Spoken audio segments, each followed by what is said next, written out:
ওটার বিল হয়েছে কত? অর্থাৎ মোট বিল 750 টাকা বিল হয়েছে। কি 750 টা? খালি মুরার সালুন্দে খাইলাম দুঃখা ভাত, হার বিল 750 টা? আমি মিথ্যে কথা কই?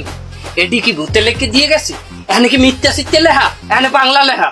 কি রে আইনে? মুরগির গোস্ত 70 টাকা, আদা 50 টাকা, জিরা 60 টাকা, এলাইচ 30 টাকা, লবঙ্গ 10 টাকা, হলদি 25 টাকা, মরিচের গুঁড়ি 35 টাকা, পেঁয়াজ আছে 30 টাকা, রসুন আছে 20 টাকা, লবঙ্গ আছে 5 টাকা, লেবু আছে 5 টাকা, সুইজেল আছে 13 টাকা, ধনিয়ার গুঁড়া 20 টাকা, সয়াবিন তেল 60 টাকা, সালাদের কিলো 30 টাকা, কাঁচামরিচ 20 টাকা, গ্যাসের আনছে 70 টাকা বিল, বাবুর্চি আনছে তার সার্ভিস চার্জ আছে 30 টাকা, পানি 3 গ্লাস 30 টাকা, 3 গ্লাস খাইছেন 30 টাকা, ভাত আছে 1.5 প্লেট 90 টাকা, প্লেটে সাবান দিয়ে ধুইছে এই 5 টাকা, আর মুরগির মধ্যে আলু দিছে 10 টাকা, হ্যাঁ এই হলে 740 টাকা। কিন্তু আপনার বিল হয়েছে 750 টাকা।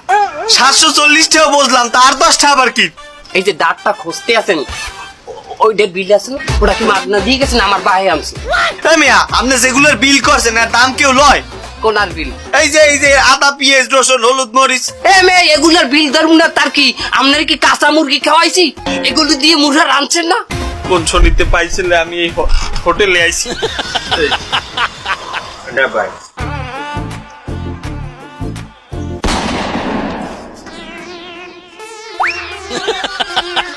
আপনি কোন লজ্জা নাই? আপনি 750টা হেঁটে চেটতে উঠছেন, আবার অর্ডার টাকা দেন কেন? চাইছিলেন যান।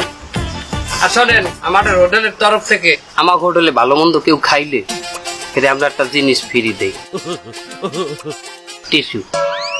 না না হ্যাঁ স্যার রাখেন, কয়টা রাখতে যাই? হ্যাঁ রাখেন, আর কিছু নাই রাখবেন? জামা কাপড় খুললে দিব দেখেন।